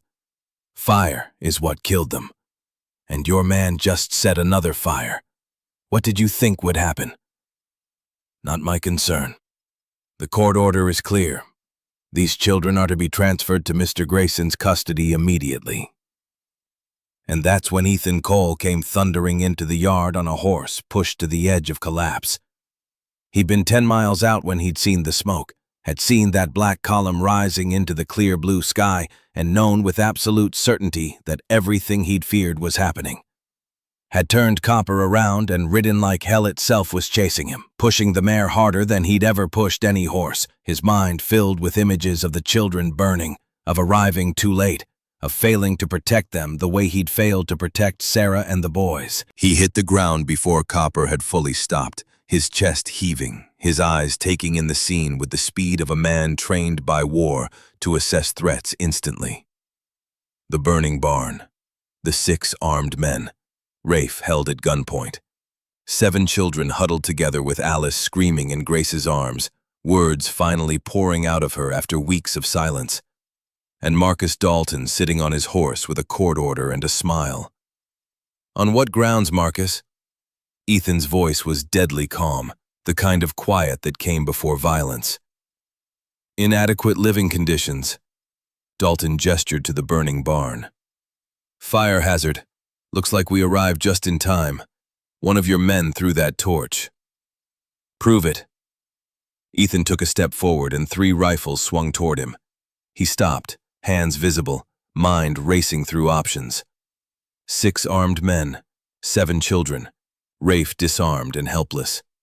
The folder of evidence still tucked in his coat, useless against the immediate threat of guns and corrupt authority. But before he could speak, before he could make the gamble that might save them or get them all killed, another voice cut through the tension. "I have bank records," Ethan said, his voice carrying across the yard loud enough for everyone to hear. $20 a month deposited into an account in Helena under your name, Marcus. Payment from the Eastern Children's Placement Bureau. Want me to continue?" Something flickered across Dalton's face. Fear, quickly masked by anger. "That's a lie." "Is it? I've got testimony, evidence, a folder full of proof that you've been selling children for profit." He watched the 6 hired guns exchange uncertain glances. They'd signed up to intimidate a rancher and collect some orphans, not to be part of a scandal that could bring down the local sheriff. "How do you think the territorial governor will react when he sees it? How do you think the newspapers will react?" "He's bluffing," Dalton said, but his voice had lost its confidence. "Try me." The standoff stretched like a wire pulled too tight, ready to snap at any moment. Alice's screams had faded to whimpers, muffled against Grace's shoulder. But she was still talking, still releasing years of pent-up trauma in broken sentences. The barn crackled and roared behind them, collapsing in on itself with sounds like breaking bones, and 24 people stood in the frozen yard, waiting to see who would move first. Then a new voice cut through the tension. "What in God's name is happening here?" Everyone turned to see Catherine Ashford riding up with 3 of her ranch hands, followed by Doc Weatherby in his worn buggy and Reverend Crane on horseback. Behind them came more townspeople, drawn by the smoke, arriving to find their sheriff holding children at gunpoint while a barn burned. "Mrs. Ashford." Dalton's attempt at authority sounded hollow. "This is sheriff's business, official business that involves burning down a man's barn and terrorizing children." Catherine dismounted, her 61 years evident in her movements, but her voice carrying steel that made men 40 years younger stand straighter. "I've known you for 20 years, Marcus Dalton. I knew you were petty, and I knew you held grudges, but I never thought you'd sink to child trafficking. I'm not trafficking anyone. I'm executing a court order. A court order obtained through fraud and bribery." Catherine pulled a folded paper from her coat. "I sent a telegram to Judge Morrison in Helena this morning explaining the situation. He's issued a stay on all custody transfers pending investigation. Your court order is worthless." Dalton's face went white. "You can't do that." "I just did. And I've also sent word to Federal Prosecutor Thornton in Denver." She looked at Ethan, something like respect in her ancient eyes. "He should be arriving by train within the week." "This isn't over," Dalton said. But his voice was the voice of a defeated man who knew he'd overplayed his hand. No, it isn't. Ethan stepped closer, his voice dropping to a murmur only Dalton could hear. But when it is over, you're going to wish you'd never touched these children. You're going to wish you'd stayed out of my way and let me raise them in peace. Because I'm going to destroy you, Marcus. Not with fists or guns, with the truth. And the truth is going to follow you for the rest of your miserable life. Dalton stared at him for a long moment, seeing something in Ethan's eyes that made him look away first. Then he mounted his horse and rode away without another word, his 6 hired guns following behind like the cowards they were. The barn was a total loss. The flames had consumed everything inside, including the winter hay supply and most of Ethan's tools. It would take months to rebuild, money he didn't have, time he couldn't spare. But none of that mattered, because the children were safe. All 7 of them, still huddled together, still watching him with eyes that had learned not to trust in permanence. Grace was the first to move. She limped toward him, still supporting Alice, who had finally gone quiet, her small body trembling with exhaustion from finally releasing what she'd been holding inside for so long. "What happens now?" Grace asked. "Now we put out what's left of that fire, and we figure out how to get through the rest of winter without a barn." Ethan looked at each child in turn, making sure they understood. "And we wait for the cavalry to arrive." Cavalry? Federal Prosecutor Thornton. Mrs. Ashford's evidence. The truth. He crouched down to Grace's level, his voice gentle. "Grayson isn't going to stop. Neither is Dalton. But now they're fighting on 2 fronts, and they don't even know it." The next few days passed in a strange limbo of waiting and recovery. Neighbors Ethan barely knew showed up with supplies, tools, offers of help. It turned out that Dalton wasn't as popular as he thought, and word of what he'd tried to do had spread through the territory like wildfire. Doc Weatherby came back the next day to check on the children, spending extra time with Alice. "She spoke," he told Ethan privately. "Not just sounds, but words. Complete sentences. That's enormous progress. The trauma broke through, which is painful, but sometimes pain is part of healing." "Will she be okay?"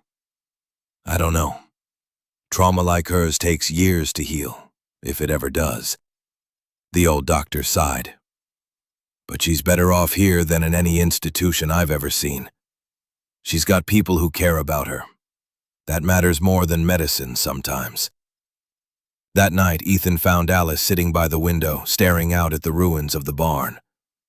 The fire had been extinguished, but smoke still rose from the blackened timbers, visible even in the darkness. He sat down beside her, not speaking, just present. After a long moment, Alice turned to look at him. Her blue eyes, so empty for so long, held something new.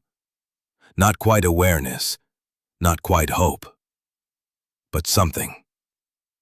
Then she did something that broke and healed Ethan's heart in the same moment. She reached out and took his hand. Her small fingers wrapped around his calloused palm, holding on like he was the only solid thing in a world that kept shifting beneath her feet.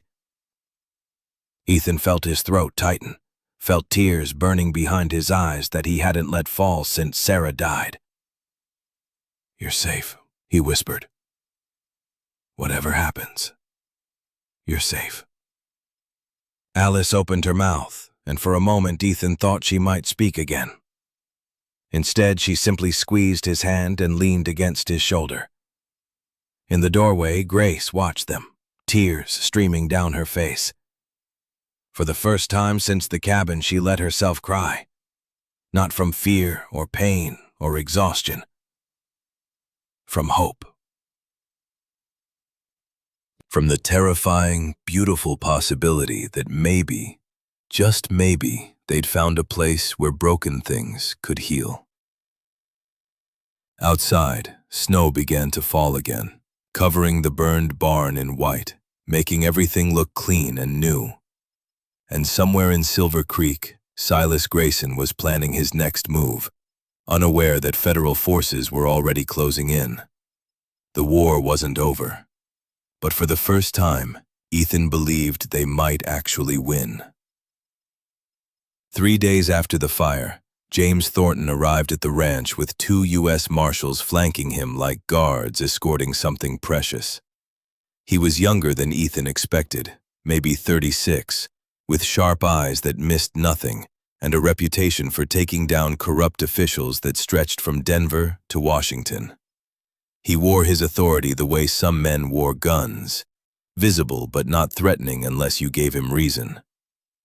"Mr. Cole." Thornton shook Ethan's hand with a grip that spoke of quiet strength. "Mrs. Ashford speaks very highly of you. She's been fighting this battle longer than I have." Thornton's gaze moved past Ethan to where 7 children watched from the porch, their expressions ranging from hopeful to terrified. "And these are the children who survived hell." The words were simple, but the way he said them, with respect rather than pity, made Grace stand a little straighter, made Danny's shoulders lose some of their defensive tension, made even Lily's perpetual glare soften by a fraction. "I need to interview each of them," Thornton said. "Their testimony is crucial to building the case against Grayson and his organization. But I want your permission first. They've been through enough." Ethan's voice carried a warning. "I don't want them traumatized further." "Neither do I. I promise I'll be gentle, and they can stop at any time if it becomes too much." Thornton pulled a leather notebook from his coat. "I've done this before, Mr. Cole. I know how to talk to children who've been hurt." The interviews took 3 days, and each one felt like watching someone perform surgery without anesthetic. Necessary. Painful. The kind of thing that had to happen for healing to begin, but left scars nonetheless. Grace's interview lasted the longest. She sat across from Thornton at the kitchen table, her twisted legs stretched out beneath it, her hands folded in her lap with a composure that would have been impressive in an adult twice her age. Behind her calm exterior, Ethan could see the 11-year-old girl who'd kept 6 other children alive through sheer force of will. "Tell me about the wagon train," Thornton said, his pencil poised above his notebook. "They said we were slowing them down." Grace's voice was steady, factual, like she was reciting a story that had happened to someone else. "Said a crippled girl wasn't worth waiting for. That the weak would have to be left behind if the strong were going to survive." "Who said that?" "The wagon master, Mr. Henderson. He called a meeting on the 3rd night after people started getting sick. Said we needed to make hard choices." "What kind of choices?" "The kind where you decide which children are worth saving and which ones aren't." Grace's gray eyes met Thornton's without flinching. "I was in the first category they wanted to leave.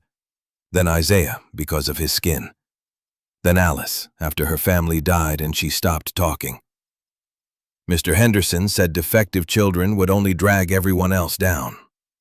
The pencil in Thornton's hand had stopped moving. His jaw was tight, but his voice remained gentle. "What happened next?" Mrs. Thornton stood up. Sarah Thornton. She was a widow, no children of her own, nothing tying her to anyone. And she stood up in front of everyone and said if they were leaving children behind, she was staying with them. Grace's voice finally cracked, just slightly. She said she'd rather die with children who needed her than live with people who decided some lives weren't worth saving. "How long did you survive alone?" 6 weeks, maybe 7. We lost track of time. Grace listed the deaths matter-of-factly, like a general reciting casualties. Mr. Patterson froze in his sleep on day 12.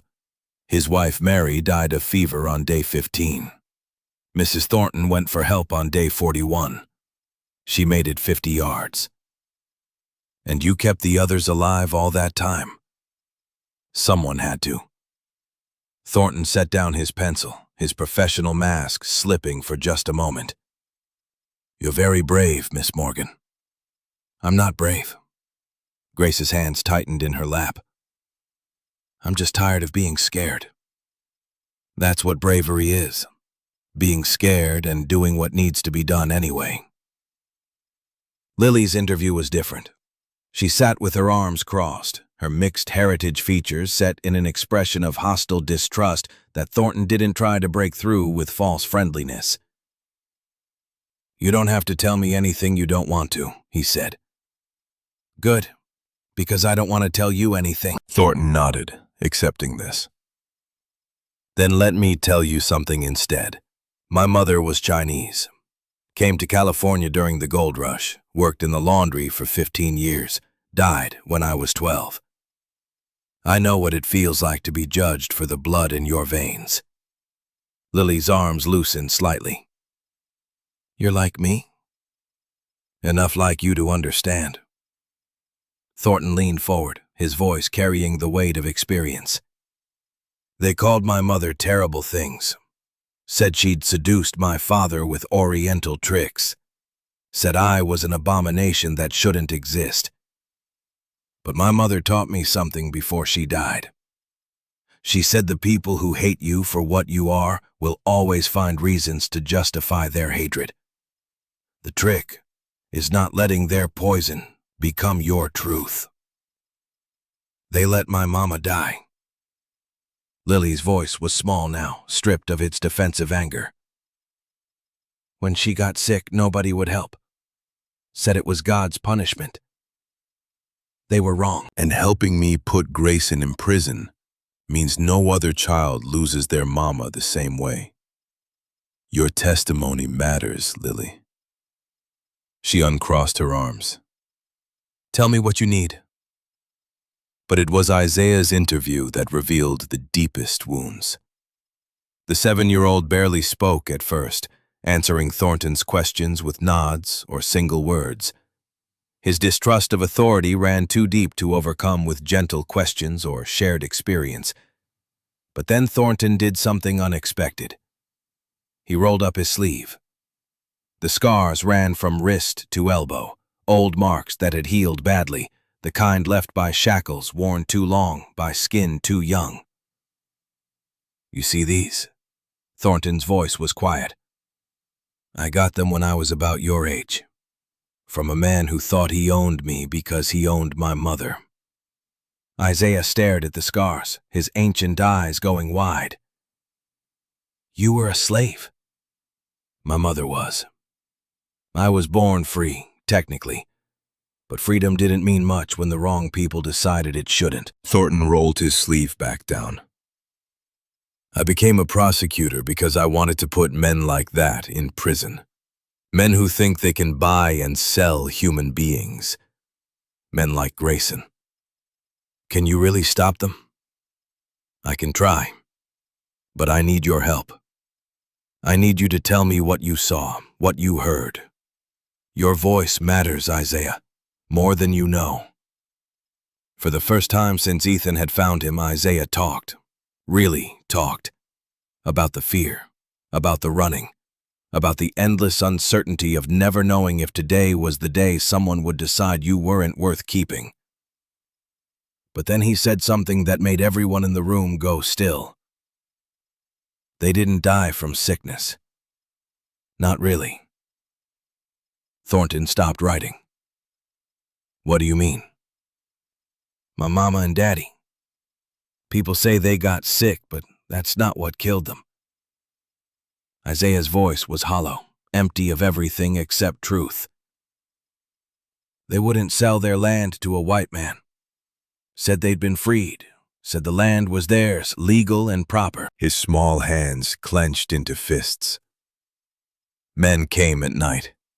Riders with their faces covered. I hid under the floorboards like Mama taught me. Heard Daddy yelling. Heard Mama crying. When they left, Both my parents were dead. The silence that followed felt like the weight of the world pressing down. Thornton's hand trembled slightly as he wrote, his professional composure finally cracking. They called it robbery, Isaiah continued. But I know the truth. I know what I heard. I can't bring your parents back. Thornton's voice was thick with emotion.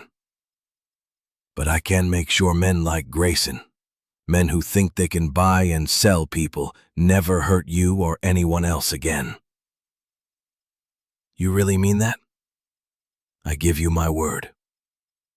6 weeks later, the trial began in Helena. The courthouse was packed with spectators drawn by rumors of child trafficking and corrupt sheriffs, by whispers of children left to die and officials bought with blood money. Silas Grayson sat at the defendant's table in an expensive suit, his face carrying the confidence of a man who'd won every legal battle he'd ever fought. His lawyer, Benjamin Sterling, was a legend in Montana Territory. 60 years old with silver hair and a reputation for getting railroad barons acquitted of murder. He wore his success like armor. The first 2 days were devoted to evidence. Thornton presented Catherine's meticulous records, financial documents showing Grayson had made over $60,000 in 5 years. Bank statements proving Sheriff Dalton had received regular payments. Contracts with factories that spelled out prices per child based on age, strength, and ability. $50 for a healthy boy over 10, $30 for a girl, $20 for anyone with defects or difficulties. The jury, 12 men ranging from farmers to merchants, listened with expressions that ranged from disgust to skepticism. Ethan, sitting in the gallery with 7 children pressed close against him, watched their faces and tried to gauge which way the verdict might fall. Days 3 and 4 brought testimony from survivors. A 9-year-old boy who'd lost 3 fingers in a textile machine. An 11-year-old girl who showed the jury scars from beatings administered when she worked too slowly. A 7-year-old who hadn't seen sunlight for 9 months while working in a coal mine. Each story was worse than the last. Each child carried trauma that would follow them for the rest of their lives. But Sterling was good at his job. Very good. During cross-examination, a detail emerged that made the case more complex. Sterling called a witness, a factory foreman who testified that Silas Grayson himself had been an orphan, placed in a textile mill at age 8. He'd worked his way up from child laborer to recruiter, genuinely believing he was offering children the same opportunity he'd received. He started with nothing, the foreman said. Mr. Grayson gave these children the same chance he had. A chance to work, to learn a trade, to become self-sufficient.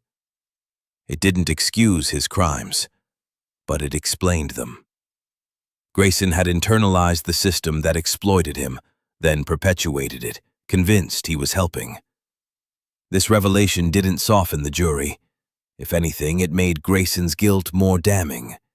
He'd known exactly what he was sending children into because he'd lived it himself, and he'd done it anyway. My client provides opportunities, Sterling told the jury during his closing argument on day 5. These children would starve without intervention. Would the court prefer they die on the frontier rather than work in civilization? He made it sound reasonable, made exploitation sound like salvation, made slavery by another name sound like charity. Ethan watched the jury and felt hope beginning to die. They were nodding along with Sterling's logic, starting to see Grayson not as a monster, but as a businessman making hard choices in a hard world. Grace felt it too. She leaned close to Ethan and whispered, "We're going to lose, aren't we?" He wanted to lie. Wanted to tell her that justice would prevail and good would triumph and everything would work out fine. But she'd asked for truth, and she deserved truth. "I don't know," he said. That afternoon, Sterling gave his closing argument. "Gentlemen of the jury, you and I both know the world isn't perfect. Orphans are a reality of frontier life. My client doesn't create that problem. He provides a solution. He paused, letting his words sink in. Is it ideal? No. But is it better than leaving children to freeze in abandoned cabins? Is it better than watching them starve in the streets? You decide. It was a masterful performance. Even Ethan, who knew the truth, felt the pull of Sterling's logic. Then Thornton stood. I have one final witness. Grace Morgan. The courtroom went silent as Grace limped to the witness stand, using her crutch to navigate the 3 steps up to the chair. She looked impossibly small sitting there, a child testifying against men who'd built empires on suffering. The judge looked down at her with something like pity. You don't have to stand if it's difficult, child. I've stood through harder things than this, Your Honor. Thornton approached slowly, giving her time to settle. Miss Morgan, can you tell the jury what Mr. Grayson said when he came to the ranch? He said some of us were unusual. Grace's voice was clear, carrying to every corner of the crowded room. A mixed-race girl, a colored boy, a cripple. Those were his words. And what did he mean by that? He meant we were hard to place with families, that we'd end up in less desirable situations. Grace paused, then looked directly at the jury. He meant we weren't good enough to be loved, just good enough to work until we died. Objection, Sterling called out. Speculation. Sustained, the judge said. But Grace wasn't done. You want to know the difference between Mr. Grayson and Mr. Cole? She didn't wait for permission to continue. Mr. Grayson looked at us and saw a profit. $50 per child, more for the healthy ones. Her gray eyes swept across the jury, making contact with each man. Mr. Cole looked at us and saw people. He saw Grace, not the cripple. He saw Lily, not the half-breed. He saw Isaiah, not the colored boy. Tears started streaming down her face, but her voice never wavered. He was the first person who didn't abandon us. The first person who told us we weren't broken, just hurt. That there's a difference. The courtroom was absolutely silent. Even Sterling seemed at a loss for words. He didn't save us out of obligation. Grace's voice cracked with emotion. He did it because of love. And that's what Mr. Grayson will never understand. Love can't be bought, can't be sold. Never. She turned to look at Ethan in the gallery, tears flowing freely now. I love you, Papa. All of us do. And then Alice stood up, the 6-year-old who hadn't spoken for 7 weeks until fire forced the words out. She stood up in the courtroom gallery, and her voice, small but clear, cut through the silence like a bell. Papa. Then louder, more certain. Papa! She pushed past the others and ran toward Ethan with the desperate urgency of a child who'd learned that the people you love can disappear at any moment. He met her at the rail, dropping to his knees as she crashed into him, her small arms wrapping around his neck with fierce determination. The other 6 children followed, Danny and Lily and Noah and Anton and Bridget and Isaiah, all of them surrounding Ethan in a crush of bodies and tears and desperate affection. All of them holding on like he was the only solid thing in a world that kept trying to tear them apart. The entire courtroom watched in absolute silence. Several jurors were openly crying. Even the judge had to look away, his hand coming up to wipe at his eyes. Thornton stood at the witness stand, his throat working as he tried to speak. No further questions, Your Honor. The jury deliberated for 3 hours. When they returned, their foreman, a farmer named John Wheeler, who'd seemed sympathetic to Sterling's arguments, stood with red-rimmed eyes. On the charge of child trafficking, guilty. On the charge of fraud, guilty. on the charge of conspiracy. Guilty. Grayson's face went white as the list continued. Every single charge. Guilty. The judge sentenced him to 20 years in federal prison without possibility of parole. Sheriff Marcus Dalton, tried separately but simultaneously, received 15 years and forfeiture of all property. "It's over," Grace whispered that night as they rode back to the ranch. "Really over. The legal part," Ethan said.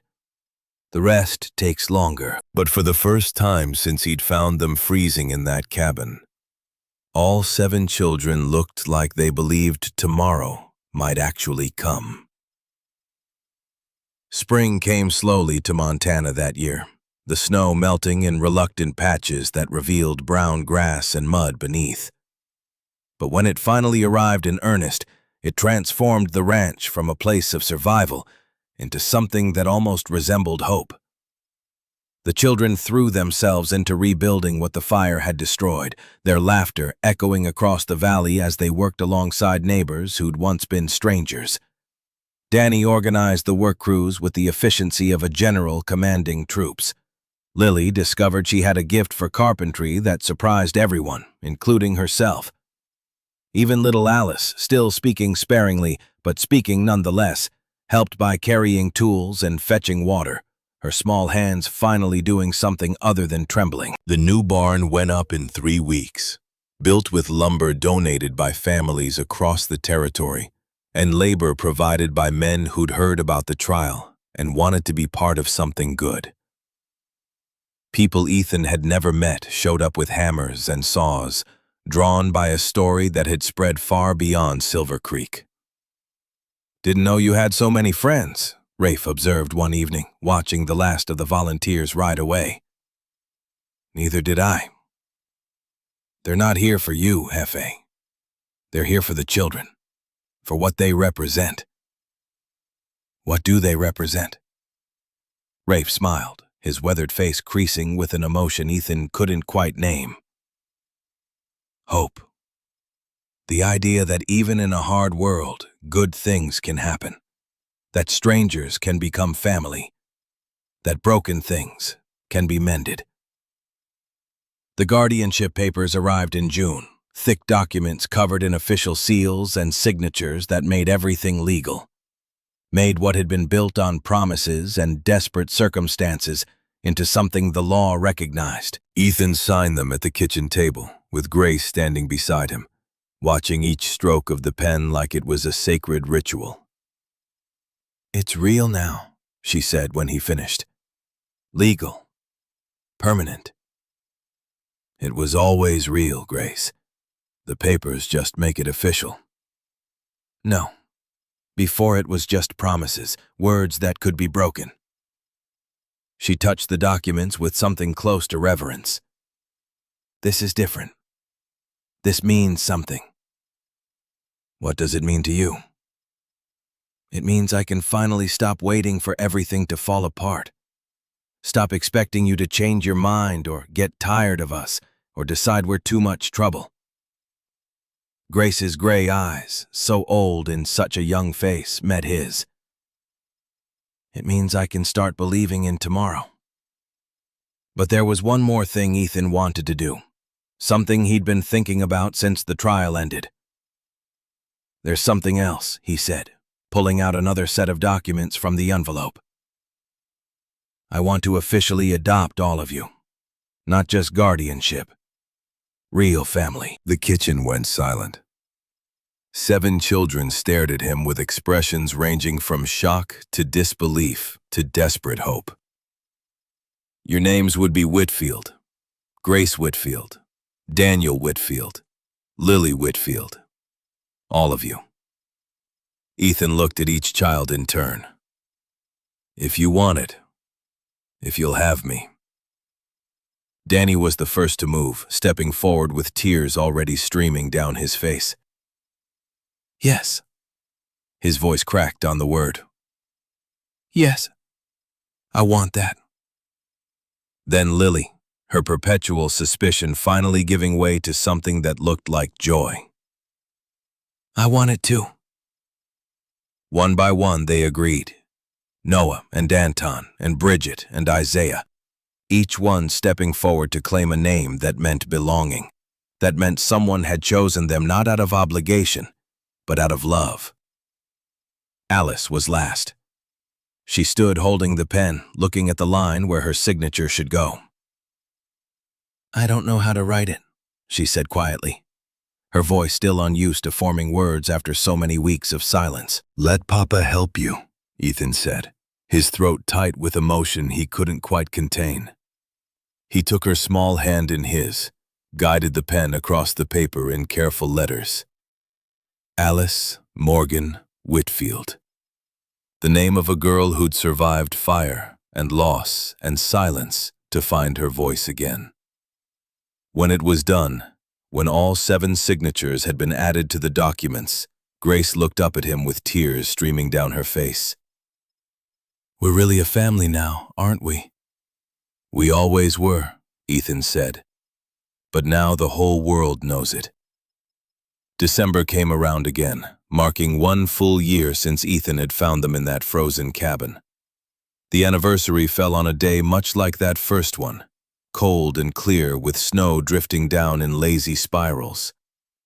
Grace stood on the porch beside Ethan, both of them wrapped in heavy coats against the Montana winter.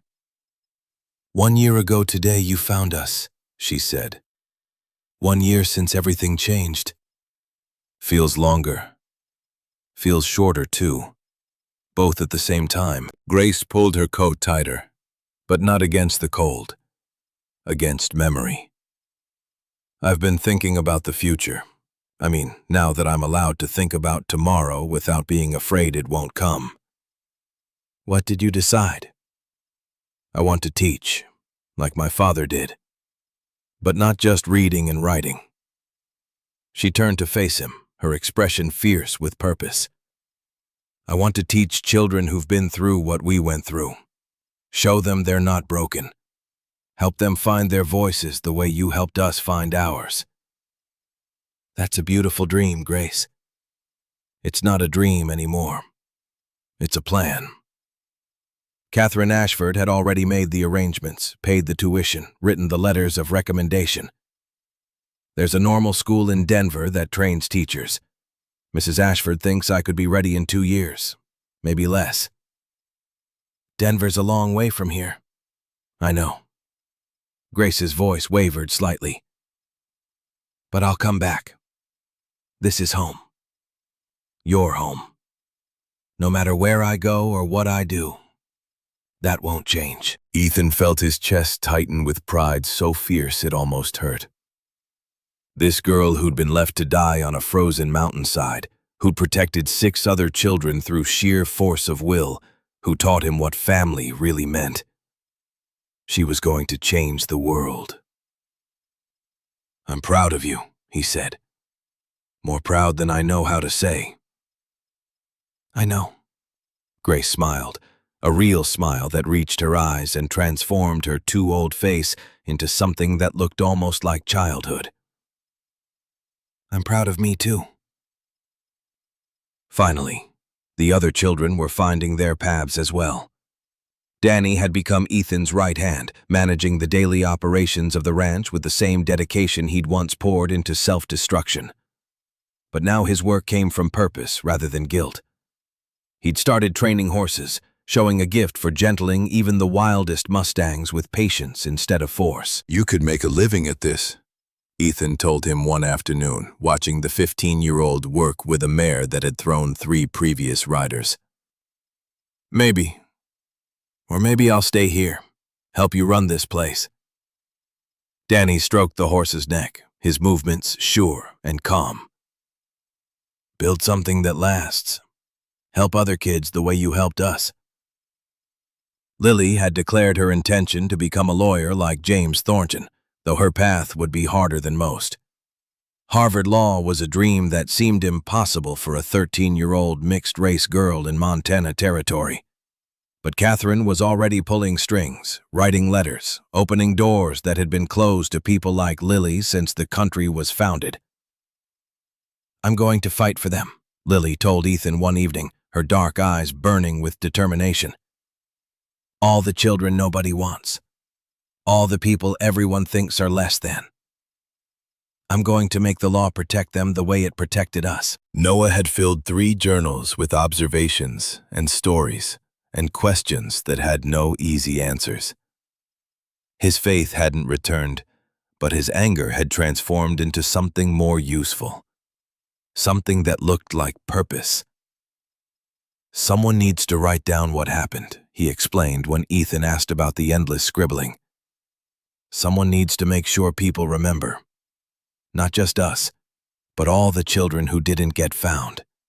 The ones who disappeared into factories and never came out. Why you? Because I survived. Because I can.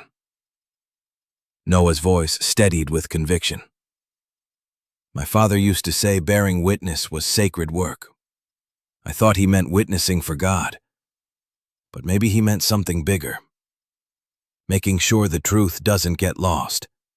Anton remained the heart of the group, his cheerful nature no longer a mask, but genuine joy slowly replacing artificial happiness. He'd apprenticed himself to a Polish baker in Silver Creek, learning to make bread the way his father had taught him before sickness took everything.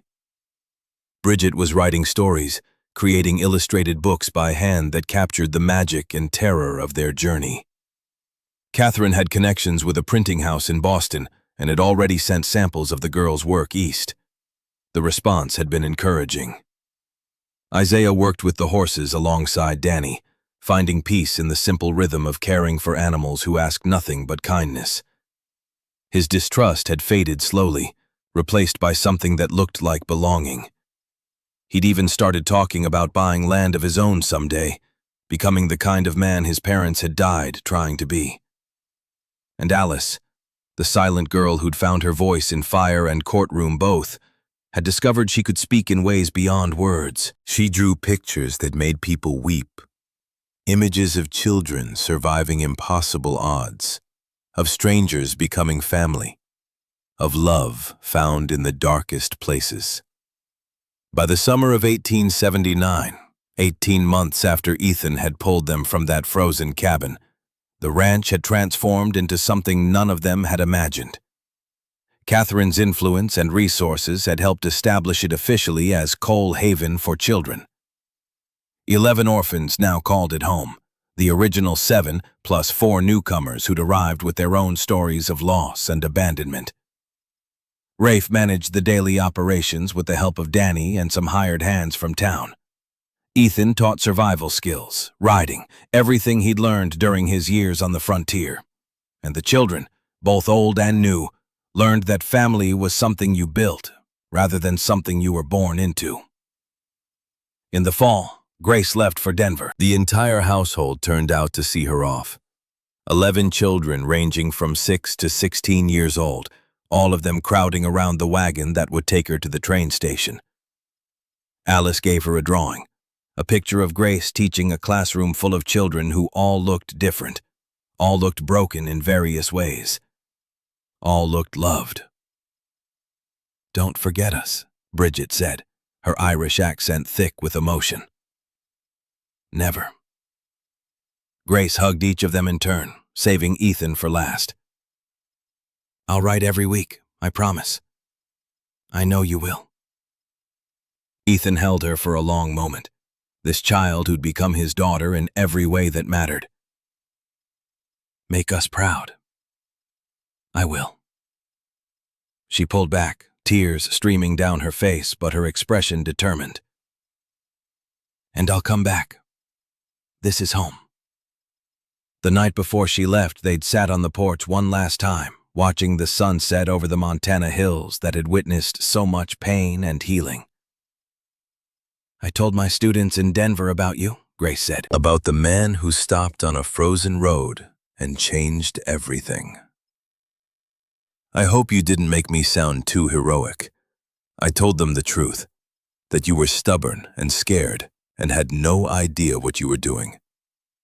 Grace smiled through her tears. "And that you did it anyway. That's the part that matters." 23 years passed. Ethan Cole Whitfield, now 61 years old with more silver than brown in his hair, sat on the same porch where he'd made so many promises. The ranch had changed over the years, expanded and evolved, but the core remained the same. Cole Haven for Children had operated for 25 years, providing shelter for 289 orphaned children. Some had stayed for months, others for years. A few had returned as adults to help run the place, passing forward the grace they'd received. The original 7 came back every summer without fail, bringing spouses and children of their own, filling the ranch with the kind of noise Ethan had thought he'd never hear again after Sarah and the boys died. Grace Whitfield, now 36, had become Montana's first female school principal in 1895. She'd opened 3 schools specifically for children the system called defective or difficult, children like she'd once been. She visited the ranch twice a year, always staying in her old room, always checking on the current residents to make sure they knew they mattered. Danny had never left. At 39, he still ran the horse training program that had become famous across 3 territories. His methods, built on patience and respect rather than dominance, would be taught in ranching schools for decades to come. He'd married a school teacher from Silver Creek and had 4 children who treated Ethan like their grandfather. Lily Chen Whitfield had made it to Harvard Law in 1885, one of the first women of color to attend. She hadn't become a famous lawyer. The path had been too difficult. Too many doors remained closed. But she'd become a paralegal who spent her life fighting for labor reforms and child protection laws. Her work had changed legislation in 7 states. Noah's book,